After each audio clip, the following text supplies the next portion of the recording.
Hi everyone, I'm Nicolas Poggi from Databricks Amsterdam. On behalf of my co-authors, I'll be presenting our work called SparkFuzz, Searching Correctness Regressions in Modern Query Engines. This project is part of the testing infrastructure we have available in Databricks to test our runtime, or data processing engine, which is based on Apache Spark. So let me start with that. Apache Spark is a general, fast, and expressive data processing engine. It's meant to run in distributed in a cluster environment, and it has a rich API. For example, it has SQL support, which is the focus of our talk, but it also supports Python, Scala, and even R. It has a large community. The code base has grown in the last 10 years from when it was originally open source after the original creators from UC Berkeley donated the project to the Apache Foundation. And coincidentally, this week, we're releasing the version 3 of Apache Spark. So that was 2 days ago. It was removed the beta label, and we have a stable version.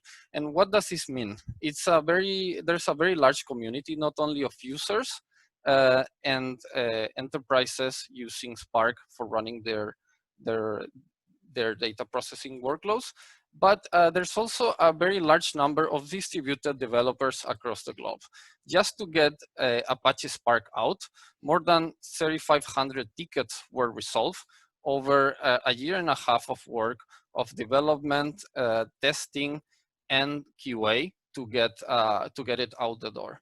And most of the work is on the Spark SQL area. As you can see, roughly half of these tickets were on this area. So what are these tickets? New features, code refactor, and of course, bugs, software bugs that are solved before release. And in the paper, our proposal called SparkFuzz is we want to leverage fuzzing techniques, in this case, randomized testing, to automate bug discovery. And we're proposing a design for a toolkit that is applicable for SQL query engines, the like, which has a model for randomized schemas, data, and query, and also provides a runner which can run these queries. For example, in a system under test, which might be under development, this could be a PR in GitHub proposing a new change, and that is compared to a test oracle, which is considered to be a stable version. It could be another version of Apache Spark or Postgres, as we use sometimes internally in our testing infrastructure. And we're also proposing to use operator coverage metrics as a way to stop the test. Fast testing can run indefinitely, and each test has a cost and time associated to it. And of course, we want to test multiple configurations, multiple dimensions, and we want to run as much as possible with some confidence of coverage level. Okay, so let me start with how we generate data. To generate data, we randomly sample from the supported data types.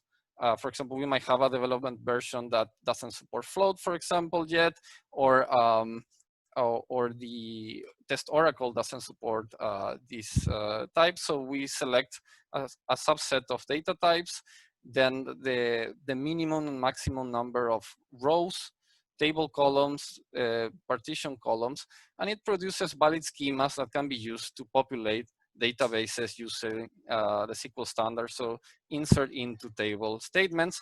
So this would work with any SQL compatible system.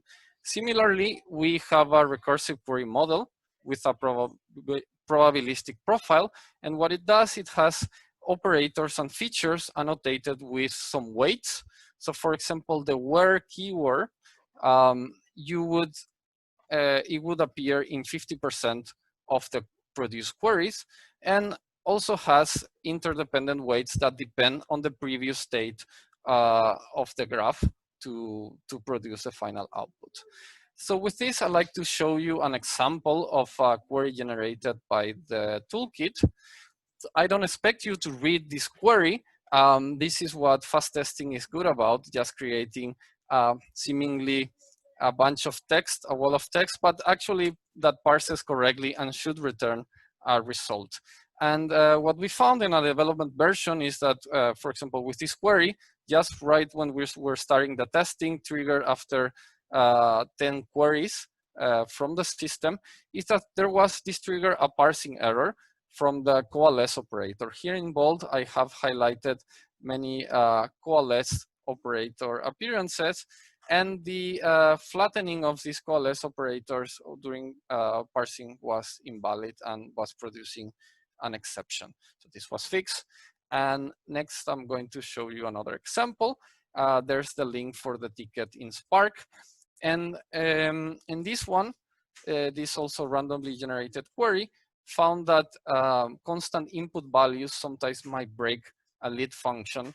And in this case, Spark was returning a -64, while Postgres was returning a null. So this generated an error, and we checked manually, minimized the query, found the exact root cause, and then solved the problem. So while we run this, we're collecting additional metrics for coverage. This chart is showing on the y-axis the distinct count of operators and expressions that are generated by the but that trigger into Spark when these queries are running. And on the x-axis, we have the number of queries over time from 0 to 500. This total test took around 15 minutes to run the 500 queries. But what we found is that actually, let's say at 150, after 150 queries, we were almost reaching the maximum coverage in terms of expression and physical operators. And what can this allow us is to stop a test faster and test multiple dimensions, for example, different config options. Here I leave in the table just the most popular physical operators and expressions in Spark. If you're curious, what could this be? And so how does this all look like together? So SparkFuzz is part of our correctness framework, which runs along a performance pipeline. We test industry standard benchmarks like TPCH, TPCDS, and we have it integrated into a continuous integration. And what we try to do after we found a defect is to try to minimize these queries, these long queries with walls of text. We try to minimize it to find the root cause. What's the minimum query that can reproduce the error? So it's easier and more direct for developers to actually drill down into the problem and fix it, hopefully. So with that, I'd like to conclude. SparkFuzz has helped us prevent errors reaching production. It's complementary to other testing techniques like unit testing, integration test, end-to-end testing. And runtime operator coverage metrics are found applicable to be able to stop tests with a degree of coverage. And as future work, we're trying to improve the metrics for coverage, for example, including operator chaining and with the different expressions. And also, we want to get the query models to use the Spark tree grammar directly so they can produce query plans that test more areas of the product. So that will be all. So thanks for your attention, and let's see if we have some time for questions.